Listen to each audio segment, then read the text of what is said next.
Hello students, welcome to my channel. उम्मीद करता हूँ कि आप खैरियत से होंगे। स्टूडेंट्स, हम एक्सरसाइज 1.3 का क्वेश्चन नंबर 5 करेंगे।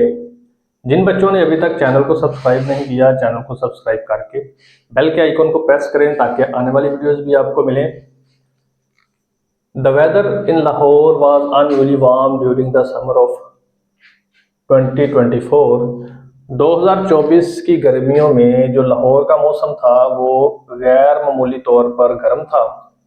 The TV news reported temperature as high as 48 degree centigrade. TV news वालों ने जो रिपोर्ट किया था वो 48 डिग्री सेंटीग्रेड था। By using the formula, Fahrenheit वाला हमने फार्मूला यूज करना है। Find the temperature as a Fahrenheit scale. तो फिर हमने इसको टेम्परेचर को जो है वो फारेनहाइट स्केल में चेंज करना है। देखिए, हमें डिग्री में दिया गया है 48 डिग्री, हमें फारेनहाइट में चेंज करना है। इसका मतलब ये है, देखिए डिग्री जो है ये भी एक टेम्परेचर का यूनिट है। जैसे टेम्परेचर को बताने के लिए ये यूज किया जाता है, और फारेनहाइट भी जो है वो टेम्परेचर का यूनिट है। इसकी मिसाल मैं ऐसे दूंगा कि आप स्टूडेंट्स जब लेंथ को मेजर करते हैं, सादा सी मिसाल है कि जब आप लेंथ को फर्ज करें 1 मीटर, आपको पता है कि 1 मीटर जो है वो 100 सेंटीमीटर के इक्वल होता है। तो जब हम इसको मीटर में बताते हैं तो हम 1 मीटर कहते हैं, और जब हम इसको सेंटीमीटर में बताना होता है तो वो 1 से 100 में चले जाता है, क्योंकि हमने उसका यूनिट चेंज करके बताना है। तो उस यूनिट के हिसाब से वो 100 सेंटीमीटर हो जाता है। ये भी इसी तरह है। 40 जब डिग्री सेंटीग्रेड में बताया तो वो 48 था। अब फारेनहाइट में बताएंगे तो वो क्या आएगा, उसको हम कैलकुलेट करेंगे इस फॉर्मूला से। तो हम जो है वो यहाँ पर हम बता दें, जो हमें गिवन है वो हम ले लेते हैं। Temperature in degree centigrade is equal to 48। तो 48 डिग्री सेंटीग्रेड है, और हमने फॉर्मूला यूज करना है ये वाला, यूजिंग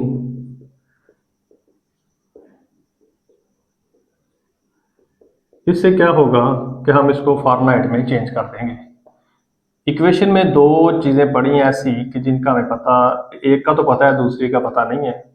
जब इक्वेशन में दो वैल्यूज हों, दो ऐसी चीज़ें जो नंबर्स के अलावा हैं, तो उनमें से अगर एक वैल्यू को हम रख दें तो फिर दूसरी जो है वो हमें फाइंड हो जाती है। तो डिग्री हमें पता है, ये हम यहाँ पर इसको, इसकी वैल्यू को यहाँ पर पुट करेंगे 48। अब क्या है कि ये जब भी कोई जो फ्रैक्शन है वो किसी नंबर से मल्टीप्लाई हो रही हो, ये जैसे कि ये से मल्टीप्लाई हो रही है, तो उसका जो न्यूमरेटर है वो उस नंबर से, उस फ्रैक्शन का न्यूमरेटर जो नंबर से मल्टीप्लाई हो रहा होता है, उसका हम उससे टेबल पढ़ते हैं। और जो डिनोमिनेटर है फ्रैक्शन का वो उससे डिवाइड हो रहा है, मतलब उसको हम कैंसिल कर सकते हैं या डिवाइड उसको हम करते हैं। तो पहले क्या करते हैं हम कि 9 को 48 से मल्टीप्लाई करते हैं। तो इसको जब आप इससे मल्टीप्लाई करेंगे तो ये 432 आएगा। बाकी मैंने वैसे लिख दिया। अब हम इसको और इसको कैलकुलेटर से जो है वो कर लेते हैं। 432 डिवाइड बाय 5। तो स्टूडेंट्स ये 86.4 प्लस 32। अब 86.4 जो है वो, इसको हम 32 में जब ऐड करते हैं तो हमारा आंसर स्टूडेंट्स आता है 118.4। तो ये स्टूडेंट्स हमारा फारेनहाइट में आंसर आ गया।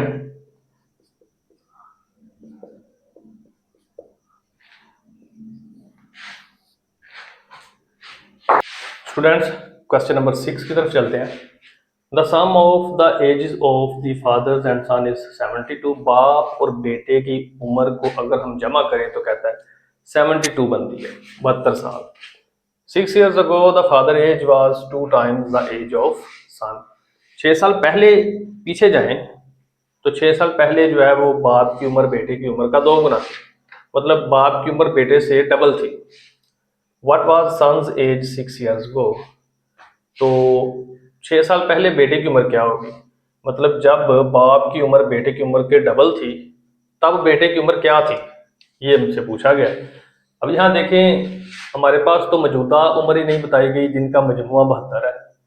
उम्र तो नहीं, एज हमें नहीं पता दोनों की क्या थी, लेकिन ये पता है कि दोनों को प्लस करने से उन्होंने ये कंडीशन दी है कि वो 72 साल है। तो सबसे पहले हम क्या करते हैं, हम इसको फिर लेट कर लेते हैं, फर्ज कर लेते हैं कि जो दोनों उम्रें हमने प्लस करनी है और उसमें फादर्स एज जो है वो है एक्स और बेटे की जो उम्र है वो है वाई। अब अकॉर्डिंग टू कंडीशन जो बताया गया है, अकॉर्डिंग टू कंडीशन, कंडीशन के मुताबिक दोनों की उम्र को पास करने से 72 है, इसे 1 कह लें। अब 6 years अगो, तो 6 साल पहले का भी हमें नहीं पता, जब मौजूदा नहीं पता तो 6 साल पहले भी नहीं पता। तो मौजूदा को अगर लेट किया है तो जो मौजूदा को लेट किया उसके मुताबिक हम 6 साल पहले को भी देखते हैं और क्या बनेगी। तो तब जो बाप की उम्र है 6 साल पहले, वो है जी, मौजूदा अगर एक्स है ना तो एक्स में से 6 निकाल दें। 6x में से जब हम कोई भी एज है, वो अभी की जो एज होगी, अगर हमसे कोई पहले 6 साल पीछे की पूछेगा तो अब मौजूदा एज में से 6 को माइनस कर देंगे। तो हमने मौजूदा एज को x कहा था तो x में से 6 को माइनस कर दिया। उसके बाद सन एज, बेटे की एज देखेंगे तो उसमें भी 6 को माइनस करेंगे तो वो 6 साल पहले की एज आ जाएगी। अब क्या है, हमने इस पर भी जो कंडीशन दी गई है, देखें, जो बाप और बेटे की एक कंडीशन दी गई है कि बाप की उम्र बेटे की उम्र का 2 गुना। Father's age was 2 times the age of son. तो यहां पर लिख देना father's age is equal to 2 time of son's age. क्योंकि बाप की उम्र डबल है तो इक्वल करने के लिए बेटे की उम्र जो है वो उसको 2 टाइम करना पड़ेगा, 2 से मल्टीप्लाई करना है। ये भी अकॉर्डिंग टू कंडीशन है।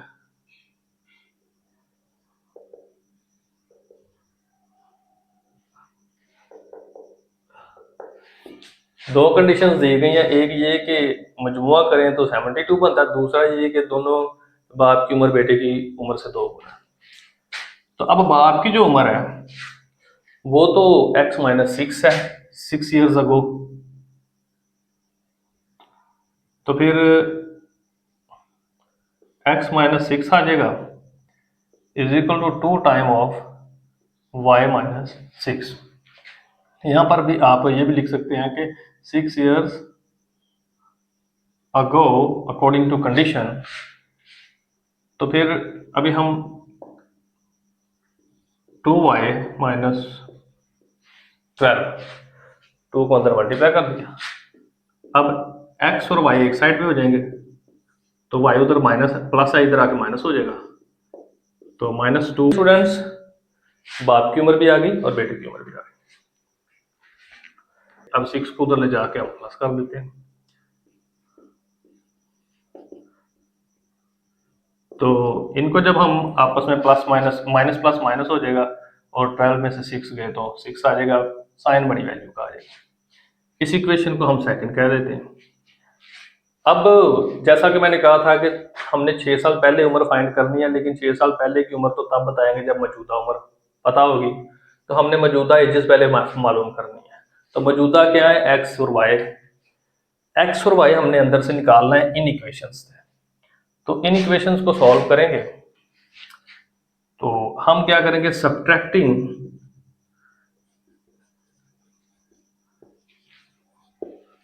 इक्वेशन 1 एंड 2, 1 और 2 को हम सब्ट्रैक्ट करेंगे, माइनस करेंगे। 1 लिखते हैं इज इक्वल टू 72 और उसके बाद 1 वाली जो है वो ये है, 2 वाली जो है वो है -6। Equation number 1, equation number 2। हमने जो कि सब्ट्रैक्ट करना है तो साइन चेंज कर देंगे। अब इसका क्या मतलब है और किया क्यों हुआ सब्ट्रैक्ट, हमने ऐड क्यों नहीं किया? देखिए जब हमने दो इक्वेशंस, ये दोनों लीनियर इक्वेशंस है, लीनियर बताया था इसलिए होते हैं क्योंकि इनकी डिग्री 1 है। जब हमने दो इक्वेशंस को सॉल्व करके उनमें से वैल्यूज निकालनी हो तो जो वेरिएबल्स अंदर दिए गए हैं, जैसे ये x दिया गया और y दिया गया, हमने इनमें से एक वेरिएबल को खत्म करना है और दूसरा हमें तब मिलेगा। और वो खत्म कैसे होगा? खत्म तब होता है जब दोनों के कोफिशिएंट इक्वल हों। फिर जैसे इसका कोफिशिएंट 1 है, इसका भी 1 है, इसका 1 है लेकिन इसका 2 है, तो इनको तो हम कैंसिल नहीं कर सकते। अगर यहाँ पर इक्वल होते तो फिर हमें सब्ट्रैक्ट करने की जरूरत नहीं थी, ऐसे ही ये प्लस होना था, ये माइनस होना था, इसने कैंसिल हो जाना था। लेकिन चूंकि ये दोनों ही प्लस के हैं और कैंसिल हमने एक्स करना है, तो एक्स को कैंसिल करने के लिए जो है वो एक माइनस होना चाहिए। तो अगर दोनों वैल्यू सेम हो तो हम फिर क्या करते हैं कि सब्ट्रैक्ट कर देते हैं, प्लस माइनस कर देते हैं। तो माइनस करने से जो है वो इसका साइन, इस पूरी इक्वेशन के साइन चेंज हो जाएंगे। इसका प्लस था माइनस हो गया, माइनस प्लस हो गया और माइनस प्लस हो गया। अब ये प्लस और ये माइनस कैंसिल। अब ये जो साइन यहाँ प्लस का था वो खत्म, उसकी जगह माइनस आ गया। ये भी प्लस और plus 3y is equal two plus का और प्लस का प्लस प्लस प्लस 78। y की वैल्यू जो है वो हमारी क्या आ गई है, इधर कर लेते हैं। y की वैल्यू हमारी 78 के साथ हम इधर 3 मल्टीप्लाई हो रहा है, ऊपर जाकर डिवाइड हो जाएगा। 3 1 ज़ा 3, 3 2 ज़ा 6, यहाँ पर 18 हो गया, 3 6 ज़ा 18 आ गया। तो y की वैल्यू 26 आ गई। अब हमने क्या करना है, पुट कर देना है value of y in equation number 1। जब देखिए हमने कैंसिल करने के बाद x खत्म हो गया, y निकल आया है। y को अब हमने 1 और 2 जिनको सॉल्व करके हमने y निकाला है, उनमें से किसी भी इक्वेशन में इसकी वैल्यू रखनी है तो उसमें से y खत्म हो जाएगा। जब हम y की जगह पे ये रख देंगे तो y खत्म हो जाएगा और x आ जाएगा। तो हम इक्वेशन नंबर 1 में रखते हैं। इक्वेशन नंबर 1 है क्या, ये है। इसमें हम y की जगह पर 26 रख देते हैं, 72 आ जाएगा। 72 के साथ ये 26 जाके तो माइनस हो जाएगा। तो अब देखें, इसको करके देख लें माइनस। 12 में से 6 तो 6 और ये 4 तो 26, सॉरी 46 आ जाएगा, 46। ये स्टूडेंट्स x भी आ गया। अब देखें हमने मौजूदा जो उनकी एजेस थी जिनको प्लस करने से 72 आया था, जिनको प्लस करने से 72 आया था वो ये निकली हैं x और y, ये है जी। इनको आप करके देख लें तो 72 आता है। तो हमें मौजूदा एज का पता चल गया। अब हम 6 साल पहले की उम्र को भी मालूम कर सकते हैं। वो कैसे? 6 years ago son's age, 6 साल पहले जो बेटे की उम्र थी वो क्या थी? वो थी जी x माइनस वाई माइनस 6। बेटे की उम्र थी y माइनस 6, वाई माइनस 6। तो y की जगह पर हम y की वैल्यू लगाएंगे। तो y की वैल्यू क्या है? y की वैल्यू है 26। 26 में से हमने 6 माइनस किया तो ये 20 आ गया। तो ये हमें बेटे की उम्र ही पूछी गई थी, तो बेटे की उम्र हमने बता दी है। आप अपनी मर्जी से बाप की उम्र भी बता सकते हैं। 6 साल पहले क्या थी? तो वो थी x माइनस 6। देखा ना, 6 साल पहले हमने x माइनस 6। वैसे भी आपको पता है कि मौजूदा उम्र में से हमने 6 को माइनस ही करना है। तो अब x की वैल्यू क्या है? x हमें आया हमारा 46। 46 में से 6 को माइनस किया तो 40 आ गया। Mirha bought a toy for rupees 1500 and sold for rupees 1520। Mirha ने 1500 रुपये में एक खिलौना जो है उसको खरीदा, बॉट मतलब खरीदना, और उसको सोल्ड मतलब बेचना, तो सोल्ड फॉर ₹1520, 1520 रुपये में उसको उसने सेल कर दिया, बेच दिया। What was her profit percentage, उसकी जो उसने प्रॉफिट उसमें से लिया है उसको हमने परसेंटेज में फाइंड करना है। देखें, वैसे तो पता है हमें कि प्रॉफिट नजर आ रहा है कि 1520 में जो है उसने बेचा है, 1500 में खरीदा है, 20 रुपये प्रॉफिट है। लेकिन ऐसे नहीं, हमने प्रॉफिट को परसेंटेज में बताना है। तो पहले हम जो है वो प्रॉफिट निकाल लेते हैं। तो सबसे पहले हम लेट करते हैं कॉस्ट प्राइस क्या है। कॉस्ट प्राइस है 1500 रुपये और सेल प्राइस क्या है, वो है जी 1520 रुपये। प्रॉफिट परसेंटेज में हमने फाइंड करनी है। उसके लिए हम पहले प्रॉफिट का पता चलाएंगे कि प्रॉफिट क्या है। प्रॉफिट है जी जितने में हमने सेल किया है ना, सेल प्राइस, उसमें से जो हमने खरीदा है जितने में, उसको माइनस कर दिया, कॉस्ट प्राइस को माइनस कर दिया। सेल प्राइस अब क्या है 1520 और कॉस्ट प्राइस क्या है 1500 रुपये। तो 1520 में से 1500 को माइनस किया तो 20 रुपीज बचे। ये हमारा प्रॉफिट आ गया। अब हमने प्रॉफिट को परसेंटेज में फाइंड करना है। तो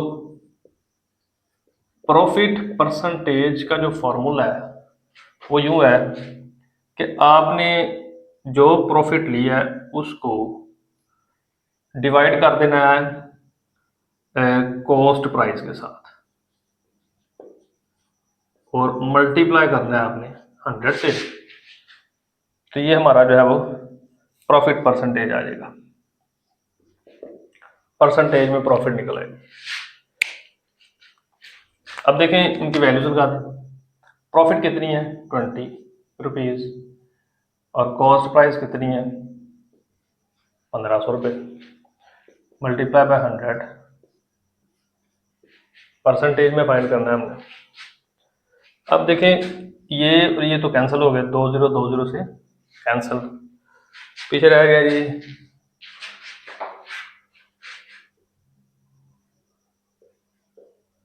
प्रॉफिट परसेंटेज हमारी 20/15 ही रह गया।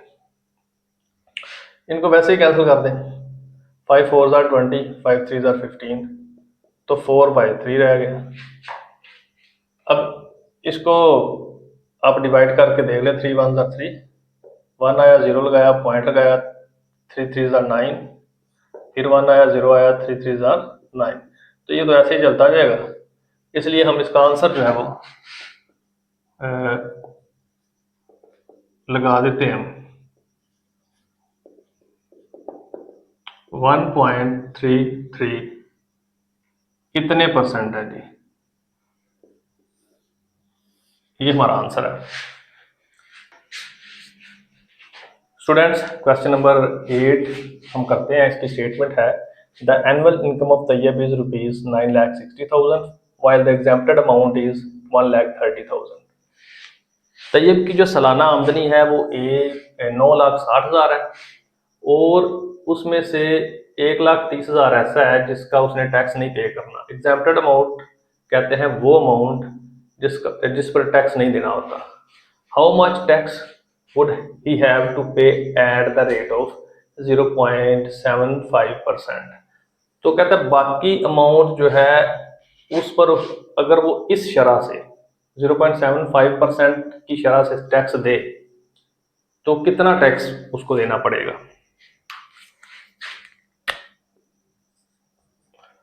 तो यहाँ पर उसकी जो एनुअल इनकम है वो कितनी है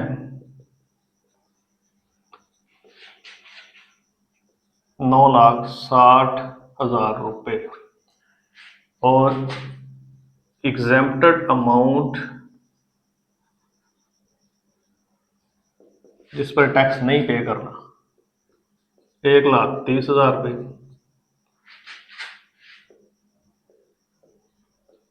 उसके बाद हमने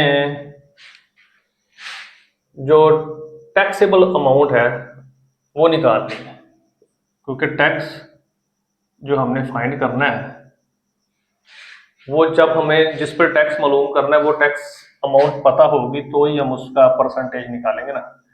तो टैक्सेबल अमाउंट जो है वो कैसे निकालेंगे, वो हम उसकी एनुअल इनकम में से माइनस कर देंगे एग्जेम्प्टेड अमाउंट को।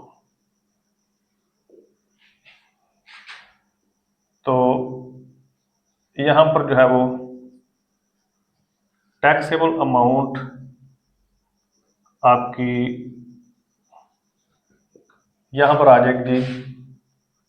एनुअल इनकम कितनी है, 9,60,000 रुपये, और 9,60,000 में से हम एग्जेम्प्टेड अमाउंट को माइनस कर देंगे, तो ये 8,30,000 रुपये आ गया। तो फ्रेंड्स ये वो अमाउंट है जिस पर उसने टैक्स पे करना है। जब हमने टोटल अमाउंट में से टैक्स जिसका हमने पे नहीं करना उसको माइनस कर देना है, तो फिर वो निकल आ जाएगी जिस पर जो टैक्सेबल अमाउंट है, जिस पर टैक्स पे करना है।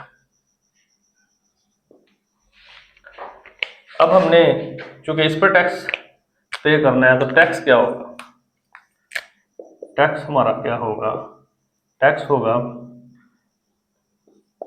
0.75% हमने टैक्स पे करना है। किसका, इस अमाउंट का जो हमने अभी टैक्सेबल अमाउंट जो हमने निकाली है। तो हमने क्या करना है कि 75 पॉइंट को खत्म किया तो 1 आ गया, आगे जितने डिजिट है उतने 0 आ जाते हैं। इसको हमने परसेंटेज को जब खत्म किया तो 1/100 लगा दें, ऑफ की जगह मल्टीप्लाई लगा के तो आगे जो है वो टैक्सेबल अमाउंट लिख दें। अभी देखें दो ये वाले 0 जो है वो इनसे कट गए और अगले 2 इससे कैंसिल हो गए।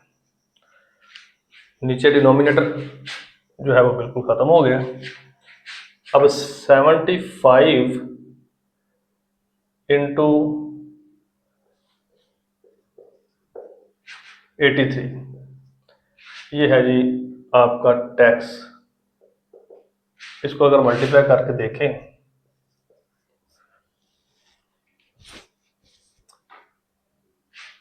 इसको अगर मल्टीप्लाई करके देखें तो 15 और 22 40 60 6,225 6,225 ये आपका टैक्स की जो है वो अमाउंट आ गई है। तो यहाँ पर स्टूडेंट्स जो अमाउंट उसकी टैक्सेबल है उस पर उसको इतना टैक्स जो है वो देना पड़ेगा जो कि इतने परसेंट बनता है, 0.75%। स्टूडेंट्स अब हम क्वेश्चन नंबर जो है वो 9 करते हैं, इस एक्सरसाइज का last question. Find the compound markup on ₹3,75,000। 3,75,000 पर हमने कंपाउंड मार्कअप फाइंड करना है 1 साल के लिए, for 1 year, eight the rate of 14%, और उसका जो मार्कअप की जो परसेंटेज है वो 14%। मार्कअप क्या होता है, मुनाफा, कि हमने इस रकम पर हमने मुनाफा लेना है 14% पर ईयर, 1 ईयर मतलब 1 साल के लिए। अब मार्कअप तो ठीक है, लेकिन कंपाउंड मार्कअप, मार्कअप का मतलब मुनाफा है, लेकिन कंपाउंड मार्कअप का मतलब क्या है। फर्ज करें हम 100 रुपया किसी को देते हैं और उसके साथ हम उसको कहते हैं कि जी हम 1 साल या 1 महीने के लिए हम आपसे इन पैसों पर 10 रुपये लिया करेंगे। तो 1 महीने के बाद फिर 110 रुपये उससे लेंगे, 110 रुपये हो जाएंगे उसकी तरफ। एक और महीना गुजरेगा तो 121 रुपये हो जाएंगे। अब ये यहाँ पर आपको थोड़ा सा समझाना है कि जब उसके साथ हमने 10% उसके साथ बात की थी कि हम आपसे लेंगे हर मंथ। तो 10% तो 10 रुपये होता है ना 100 रुपये का जो हमने दिया है ओरिजिनल अमाउंट। तो आगे जाके 121 रुपये कैसे होगी? एक जो 10 रुपये बढ़े हैं ना पिछले पहले महीने में, उसका उस पर मजीद मार्कअप जो है वो ऐड हुआ है। पहले तो 100 रुपये का मार्कअप था, अब 110 रुपये के हिसाब से मार्कअप 14%। 100 रुपये के सॉरी 10%, 100 रुपये के हिसाब से 10% 110 बनता था। 110 रुपये के हिसाब से 10% जो है वो साथ ऐड होगा तो फिर 121 रुपये हो जाएगा। तो ये मार्कअप के साथ मार्कअप ऐड होगा, जो मुनाफा होगा वो भी साथ उसका भी मार्कअप पड़ेगा। तो यहाँ पर हम जब इसको सॉल्व करते हैं तो स्टूडेंट्स यहाँ पर प्रिंसिपल अमाउंट हम लिखते हैं। प्रिंसिपल अमाउंट, प्रिंसिपल अमाउंट कौन सी होती है? ओरिजिनल जो रकम हमने दी होती है, जैसे हमने 100 रुपीज दिया था, यहाँ पर उसने दिया जी 3,75,000 रुपये। उसके बाद टाइम जो है, टाइम टी वो 1 साल का दिया गया है उसको, और रेट ऑफ परसेंटेज कितनी है? आर 14%। तो फार्मूला हमारा जो बनता है ना वो कंपाउंड मार्कअप का, याद रखना आपने, कंपाउंड मार्कअप का फार्मूला होता है P multiply R multiply T। P को, R को और T को, तीनों को मल्टीप्लाई कर देना है। तो जब P की वैल्यू हम लिखेंगे तो 3,75,000 रुपये आएगी। R जो है वो 14% है, T जो है वो 1 है।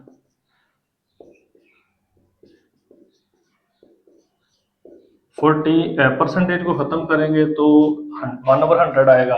1 वैसे ही खत्म कर दें, अगर लिखना तो लिख लें। 1 जो है वो किसी पर इसको कोई नुकसान नहीं पहुंचाता, मतलब ये जैसे भी मल्टीप्लाई हो वैल्यू वही रहती है। अब 2 0 से कैंसिल हो जाएंगे क्योंकि ऊपर वाली सारी चीज़ें मल्टीप्लाई हो रही हैं और 100 से डिवाइड हो रही हैं, तो 2 कैंसिल हो गया, सॉरी यहाँ पर 3 है। अब 3,750 रह गया पीछे और ये 14 से मल्टीप्लाई हो रहा है। इसको आप जो है वो मल्टीप्लाई कर दें, कंपाउंड मार्कअप है ये। जब इसको मल्टीप्लाई करके देखते हैं आप 3,750 को 14 के साथ, 0 20 28 29 30 और ये यहाँ पर ये आएगा 15। उसके बाद स्टूडेंट्स 0 5 7 3 0 0 5 और ये 2 5, ये आ जाएगा आपका 52,500। 52,500 ये है जी उसका कंपाउंड मार्कअप।